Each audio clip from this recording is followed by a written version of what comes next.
Well, it takes a team. It should never be a family caregiver, singular. It should be family caregivers. And family can be a very loose term. There are people that are my best friends that I consider my family and are there for me more than my actual blood family, right? So we have to widen what that means, I think, and not rely on one person to do it all. Hey y'all, this is Kosta, and today I'm here with my guest, Stephanie Erickson, family caregiving expert, author of best-selling book Plan for Aging Well, clinical social worker, and media commentator. Today we're talking about caring for your aging parents, how to prepare. Stephanie, as a family care expert, what do you believe is the greatest misconception about caregiving? That people want to do it. That's, I find, because I think we were just talking about this before we went live, and we're talking about the necessity of pouring money into family caregiving. And I think that there's a large percentage of people that want to do it, but I don't think everybody does. And they feel the pressure by other family members that somehow they should want to have somebody home. They should want to spend their money on bringing, let's say, companions or nurses' aides and nurses and whatever resources into the home, and that they should be appreciating that their loved one is still home with them. I think there's a large percentage of people who are there, but to me, the misconception is the assumption that everybody wants to do that. And I think that puts a lot of pressure on families. It puts a lot of guilt on families. In my work, in working directly with those families, I get to have the honor of hearing some pretty incredible stories. And not all families function well, as we probably know.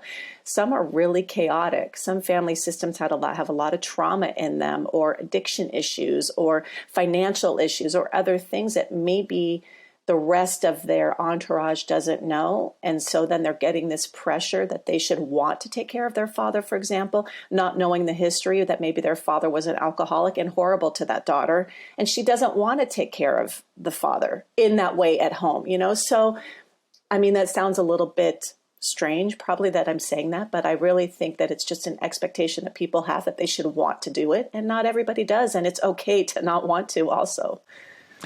You've been doing this for decades, and in various capacities, of course. This system, this long-term care system specifically, it's kind of a newer. It's the way that it's being run and organized right now. It's only like 20 or 30 years old, right? How did we get to this place where we have a massive aging population? We've got families that are encountering these types of circumstances day in and day out. Did we just put our heads in the sand and think that this wasn't going to happen? How are we at the point now where families are being literally torn apart, resources are not being provided, and there's no stopping people from getting older, and more people significantly, percentage-wise, in our society are doing so. Yeah, and because we're living longer, we have greater needs as well. So that's also a difference, Absolutely. Right? So when you're 80 and when you're 100, that looks very differently for most people. That's a complicated question, and I don't think you can take out the finances and the economics of how we got here. But I think I want to believe that people have good intentions. And when this system was launched, that people thought that it was the right thing to do. But we as a society have a very hard time saying, oops, this isn't working. We've put so much money into it. Let's shift. Let's try something new. I think, everyone puts all their eggs in one basket, and then they're afraid to say this is not working. Also, I find that in a lot of the ways that we approach social issues, so, aging is one, and there's a lot of other things, homelessness and all these other kinds of social issues and people issues, is that we say, okay, there's one solution, and instead of looking at maybe a tiered solution. So, for example, pouring in money to, nursing homes and things like this to care for people, but also giving people the option of maybe quitting their job and staying at home, and then also giving the people the option of hiring someone and bringing them into the home, and kind of like dispersing the finances and giving people opportunities to choose what fits for them. And we don't seem to do that in a lot of social issues. We're like, no, this is a solution. Let's just go all in. And then if it doesn't work, we'll just keep trying to put Band-Aids on it instead of saying, whoops, and then trying to restructure. Yeah. Right.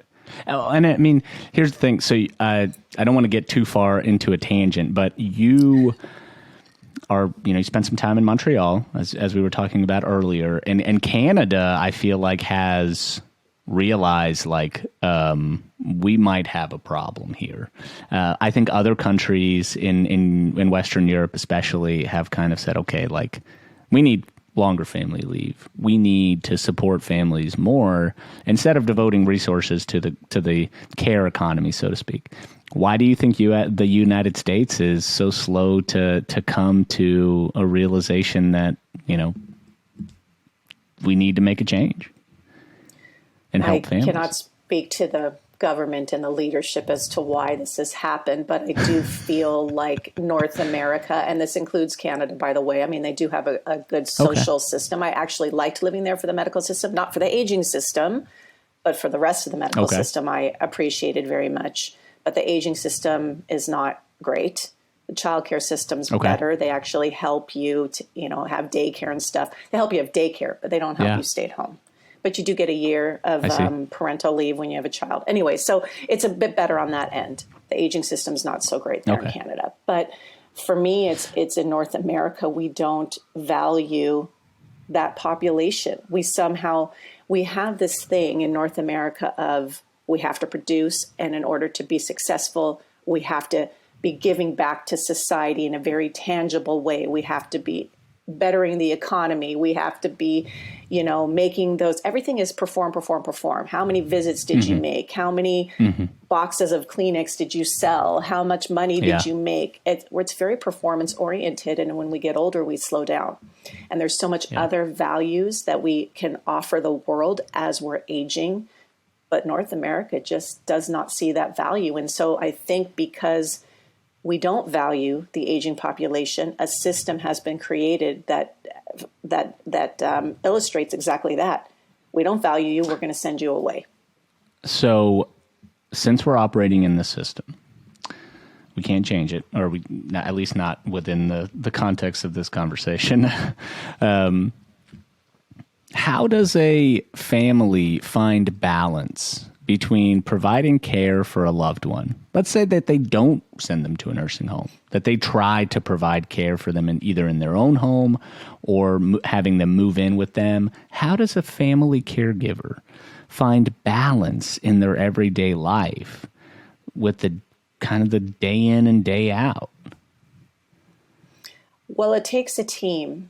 It should never be a family caregiver, singular. It should be family caregivers. And family can be a very loose term. There are people that are my best friends that I consider my family and are there for me more than my actual blood family, right? So we have to widen what that means, I think, and not rely on one person to do it all. I also think we need to accept that there is an unbalancing piece of caregiving. We're not going to find that perfect balance. You're not going to be able to go out and, respite and all that. Of course, all of that's important. But then that's assuming that when the caregiver leaves the home, they don't feel guilty about it and can enjoy their time and then come back and feel good about getting away. There's so much wrapped into that. And I think part of what caregivers can do is accept that there's sort of like a no-win situation. It's never going to feel 100% good. And it's more about the pros and cons and choosing the best scenario that fits for you and hopefully engaging others within your social network to help provide that support. When you meet with families and kind of discuss what options they have, what are the three major pieces, or if there's more than three, what are the major pieces of advice that you give these families as they embark on this journey?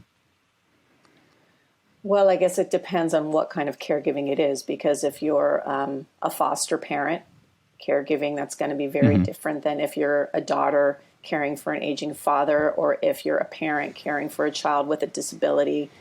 I mean, obviously, all those things are very different. I think one thing we can always think about is planning and looking at the whole picture of what a person needs, their emotional, psychological, spiritual, financial, physical needs, the whole picture. And it's not just about the patient. It's also about the caregivers and what their needs are too. And so I usually advise people to kind of think about what they need as a unit, the patient and everybody around them. What does each individual member need to make this journey successful for everybody? And then from that point, we can go further into what that means. I can't really say, number 1, 2, 3, but I think having those open conversations and a plan. Yeah. Sorry, go ahead, Kosta. Well, I was just going to say it's very unique. So you're absolutely right. It can't just be like a standard of practice, right? Right. Yeah. So I think, looking at it in a holistic way is really important. And that's something that that's one of my main focuses whenever I meet with families, because we tend to really, as a society and as families, and it makes sense when you get caught in the caregiving world that you're focusing on the patient. I'm just using that term to mean the person who's needing care. And we're forgetting about everybody else. And we're also usually just focusing on the physical piece. What do they need physically? But people need, spiritual care. People need emotional care, psychological care. And so we have to also ask those questions and look at that as well, because, sometimes those interventions can have a greater impact on physical care than actual physical care. So we don't want to neglect us, that we're whole beings and need all sorts of things. How do individuals that are caregivers, how do they manage the emotional toll that caring for somebody takes? I mean, it seems like you are essentially devoting your entire life. I mean, at any point you could be called to assist with a bath or, hygiene, meal prep. And like, I know, for example, there's a good friend of mine, her husband suffered a significant stroke at the age of, I think, 67. He was extremely active. They were planning their retirement. And I'm sure you hear the story all the time. And she's his primary caregiver, aside from the money that she spends, which is exorbitant, for somebody to come in and provide care a few hours a day while she goes to work. I mean, there are times where we have conversations and I can just tell like she's close to a breaking point. What do you recommend in those types of instances? Yeah, I mean, it's really hard. So let me just back up before I answer that question. When you were talking about, like, if at the very beginning, when I said, sometimes people don't want to do the care and sometimes there's other reasons. So your friend here, I can already hear that people around her might be judging her like, oh, she's going to work.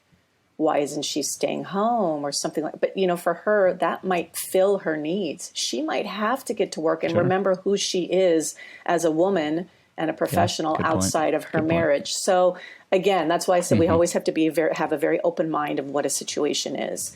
In terms of like balancing that emotional toll, I mean, it sucks what she's going through. It does. And it's never going to feel good and okay. She's never going to be able to say, oh, this is such a great situation. And so I think, helping her accept that she can have moments where it doesn't feel good and that's okay. And it's expected, and she should be really unhappy at times about this. I think helping meet somebody in that place of distress and sadness and heartbreak and allow them to have those emotional expressions helps them then manage the other things that they have to do. And I think that's the big way that we can support people. I mean, my mom is caring for my stepfather right now. And with COVID and stuff, she's very nervous. She doesn't want anyone in the house. She's doing everything on her own. And so instead of me saying, come on, mom, let me in, come on, blah, blah, blah. You should hire someone. I say, it's really scary, COVID. I totally get it. And I can see why you don't want me in there. Let me know when you feel comfortable and what you would need me to wear in terms of gear to come in. Let me know this, and just letting her know I'm here, I'm hearing her, I understand that she's in the position she's in, and whenever she's ready, I'm ready to go. And then that she always says, oh, well, I don't know what I'd do without you. I'm literally doing nothing, Kosta, except talking to her on the phone. I'm not physically doing anything, but she's constantly thanking me for being there for her. And that's just about the ear and the support and the validation that this is a terrible situation she's in. So here's something I'd love to hear your opinion on. And, being in the long-term care space, I am in the care process with a lot of individuals from the very beginning to the very end, from the time that they, may have a chronic illness that requires somebody to go into their home and provide intermittent care to, somebody that has gotten to a point where they're so medically fragile that they have to go into a nursing facility. For most families, is it the goal that they can age at home? And I'm curious because I know you do talk to so many families. And if they say, I don't think I can do it, and I may have to look at putting, my mom or my dad or my spouse in a nursing facility, is that like their way of kind of throwing in the towel? And if they may feel like even worse about themselves if they have to resort to a nursing home. How do you have those conversations with people to say, like, no, this is just part of the overall care process? Sometimes you may have to go and access the nursing home. Well, that all goes back to finances, right? I think for the most part, people would like to stay at home and have the money to bring care in. Yeah. And if you have enough money, then whoever is the family caregiver can leave, go out, go away for a weekend, do different things because you have someone living in the home and they know them very well, the Sure. paid caregiver and the family member. So I think most people want that. And there is a tremendous amount of guilt when someone has to, quote unquote, throw in the towel and say, I can't do this anymore. Part of what we can do to help. So, for example, you just used a term, you said putting someone in a nursing home. So I just want to pull out that term putting. Putting, that verb, is an object. I'm going to put my cup on the table. I'm going to put my bag in the car. I'm going to put my groceries in the cart. And now we're saying we're putting a person. So what is that language doing? So this is one of the things that I try and do when I'm working with people is reframing that and saying, you're arranging for a safe environment for your loved one to live. It's not putting someone away, putting someone in jail. We say that. We put them in jail. I tell you, I've been doing this show for like 3 months and I have realized I've been in this industry. Okay. Like, it's generally, it's a medium-sized company. We've got a couple hundred employees. We take care of a couple hundred individuals. And I realize every single video how ignorant I am with the things that I say. I mean, I know it sounds like, I should know all this stuff, right? But the terminology, I mean, if somebody that's an industry professional like you or I, well, specifically me in this instance, can't thread the needle to understand that, hey, that is not the way that you communicate about somebody who needs care. And I've been doing this for 12 years. Like, what does that say about the industry as a whole? I know I interrupted you, so you can continue on, but I had to say that because, Now, Kosta, I appreciate so much that you just said that because, first of all, you're not ignorant. That's the way that our world has discussed these kinds of things. And what you are is open and curious and insightful and kind. And so you're hearing what another healthcare provider says and you're integrating that in. And I bet you're going to make major changes right now in the way that you talk to people just from that. So Absolutely. This is what I was saying in the beginning where people don't want to accept responsibility. That's just in general. People have a hard time with saying, I'm sorry. Oops, I made a mistake. Oh, let me think of that perspective. they get caught and say, this is the way it's supposed to be. We're going to dump money here, and this is how it should be. Let's not go backwards. And that's a mistake we're making in so many areas of the way that we function in terms of social issues. So, don't beat yourself up about it. And, physicians and nurses and all, I mean, I can't believe some of the things that I hear professionals say, in a nursing home, where I'll hear a staff member say, oh, you don't need to bother explaining to her what you're doing. She can't hear you anyway. Yeah. That doesn't mean we shouldn't say, hi, Mrs. Jones, it's Stephanie. I'm here today. I'm going to hold your hand. I hope that's okay with you, Mrs. Jones. I'm going to move. I don't care if she's responding. Mrs. Jones is a human, and she deserves to have integrity and have someone speak to her, whether or not she's responding. And I think we just get so jaded and tired, and we just don't, I mean, the caregivers and the professional caregivers in those settings, they just don't have the time to even realize anymore that they're working with humans, because the caseloads are crazy. I mean, now I'm going off on a tangent, but anyway, let me go back to you, Kosta. I totally appreciate what you just said. And there's all sorts of little changes we can make to help reframe for people what they're doing. And language is a big piece of how we can help them. And it's something very small that we can change. Do you point people in the direction? Because I know, like, for example, medical equipment is a huge hurdle because, if you're not familiar with the industry, I mean, you don't know what works, what doesn't, how anything works. Medicare will pay for X, Y, and Z, and then, but nobody trains you on how to use the products. Do you have a place that you kind of point people to with regards to assistive technologies, other type of durable medical equipment, things like that? That's a good question, but I consult with people like all throughout US and Canada. So I never know, like, you can't say to me, like, where you live, where should I go? I have no idea. I don't live there. Right. But what we would do is we'd start to talk about, and I would do some research to see what are some of the resources in your area, and then try and go through those. And I could do it on my own or coach the family to do that and help them find where they can get their answers. But a lot of the times you can get people to come in and teach you how to use equipment. So a lot of times you can. And sometimes even home care companies have nurses, or home health companies have, physios and occupational therapists and things like, professionals like that who can go in and recommend the equipment, depending on if it's Medicare or not, get you the equipment, or if you order it yourself, then teach you the safe way how to use it. So it's usually home health companies that can help with that. But if someone doesn't have Medicare and then they have to pay out of pocket, I mean, that's where the planning comes in. Like when you're 30, you start planning.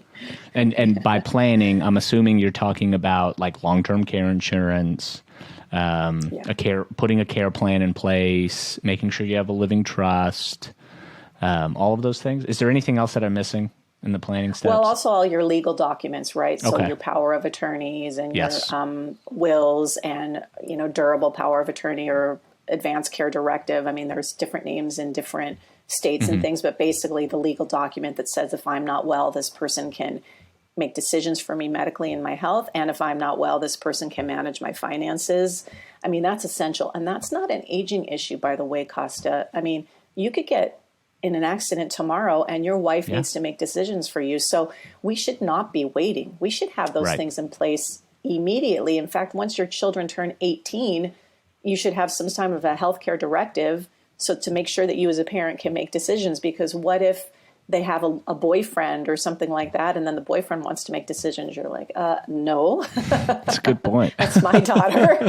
I'm making decisions or whatever. So and legal documents are really, really, really important. And I know people don't want to spend the money, but I am telling you, the hassle and the money spent after the fact, if they're not in place, far exceeds, the money to put in to get them done.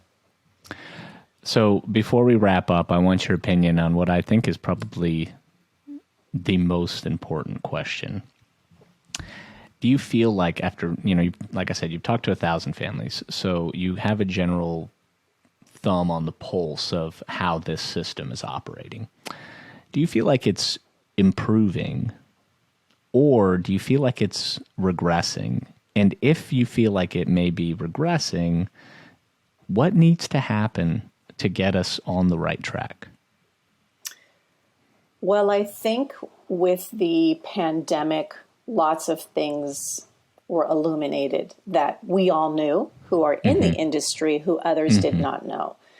I think two things have come out of that. One, we see the importance of family and social and emotional and psychological support for people, because when we are isolated from others, it is not good. It causes a lot of emotional challenges and difficulties and depression and suicides and all of these things. And it has a huge decline on our physical health. So the pandemic highlighted what we already knew. And so hopefully the response to that in terms of like policies and resources will include looking at that. The other piece of the pandemic that I think has changed our system is that people don't want to work themselves to the bone anymore. They don't want to do what they don't love. And so what's happening is now we have an exodus of healthcare professionals too, who no longer want to work in that industry because they're overworked, they're overburdened, they have too many patients, they don't have enough resources, way underpaid. In fact, last night we had an emergency in my community where I live, where an older woman who's in her 80s fell, and a neighbor heard her screaming for help. The ambulance came, the firefighter. Anyways, I was talking to another neighbor, and we were thanking the emergency responders as they left. Thank you so much for coming. And I said to him, can you believe that we pay football players, and I'm a huge football fan, by the way, but we pay them like $20 million for 4 years, and these guys, these emergency responders, are probably making $75,000. Like it makes no sense to me, right? So we've got to do. I'm sorry. No, go ahead. Keep going. Sorry. I just mean we need to really take a look at this. So the pandemic to me was good for recognizing that there is more to ourselves than our physical care. Yeah, and that's across the board for mental health, whether or not you're ill, just mental health in general. So that was good. The negative piece, well, the good piece is people are looking at their lives and evaluating their lives differently, making different decisions for themselves. But then that's impacted our healthcare system. So that's been good and bad. And I go ahead, Kosta, tell me your thought. Well, being in California, I actually have a brother-in-law who's an EMT, and I'm in Tennessee, and he has been an EMT. He has a passion for healthcare, and he's the type of person that you would want working in this industry, that has he's here for the right intentions, right? He's always wanted to operate in the long-term care industry, in the healthcare space. I had a conversation with him over Christmas. He makes a lot less than $75,000. He doesn't even make $50,000, and he's leaving the profession. And I would have never, I've known him for 15 years. And he's leaving the profession and going to a completely different industry because he's so overworked and he's so underappreciated. And here's where the rub comes in, though. He's also underappreciated in a lot of ways by the interaction that he has, the negative interaction that he has with family members for when he goes to somebody's home. And they also don't give them the level of respect that they deserve. And he's run into a lot of those instances. And I think to myself, where did we fail to explain the importance of what these jobs are and how they contribute to society as a whole for, the betterment of all? Yeah. So I don't know if that's a conversation that you have with people. Like, listen, these are healthcare professionals. Like, y'all need to understand that they are doing everything in their power to provide the best quality of service. You've got to be on the same page with them and give them words of affirmation, because they're, and again, this is where some of my ignorance might come in. They're supporting you in doing and providing some of the care when you can't. Is that fair to say? Yeah, when you can't because you choose, or when you can't because you just don't have the skills, right? Or the training to do what some people Absolutely. need. I'm really sad to hear that about your brother-in-law. I totally get it. And this is not an uncommon experience. The only thing that I can say is that I would imagine in the world of being an EMT that people are not at their best when he's crossing their paths because they're nervous and in a panic. And so they may not be their best selves either. And so that to me also goes into the support systems that should be in place for EMTs to go back and process and say, this family was a jerk. I was just trying to do this. And for someone to be there and say, I know it's really hard. They were in a panic. Their mom was screaming and they didn't know what to do. And so they lashed out at you. And so that we can have some perspective. Yeah. So maybe some additional psychological, emotional support for our first responders, just on a normal, like just it's just part of the normal thing that you receive when you have that job for our, nurses' aides, our nurses, our doctors, and that might help them manage the stress of the job and keep them in it more. So to me, it's like easy solution. Just bring some training in to help, Well, and I can tell you, as we're talking about the pandemic, I think it's appropriate to mention this. My opinion is, I think that when the pandemic hit, we provided a significant amount of resources to small businesses, to companies. We provided stimulus to families. We were financially trying to get people like over the hump, essentially. What we failed to do was to explain to, like you were just saying in terms of training, we did not prepare the healthcare professionals, the healthcare industry as a whole, for the short-term and long-term implications of what they will be experiencing.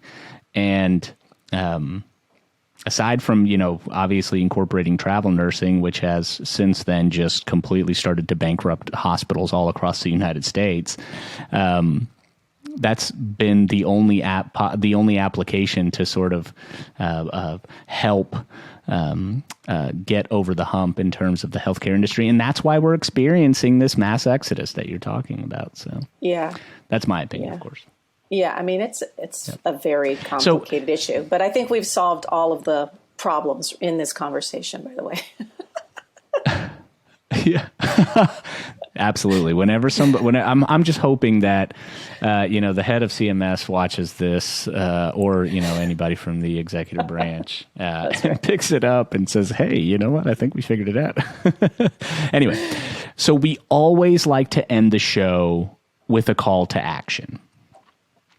What is some advice for somebody entering the long-term care industry as a patient, a caregiver, or as an industry professional? Advocate.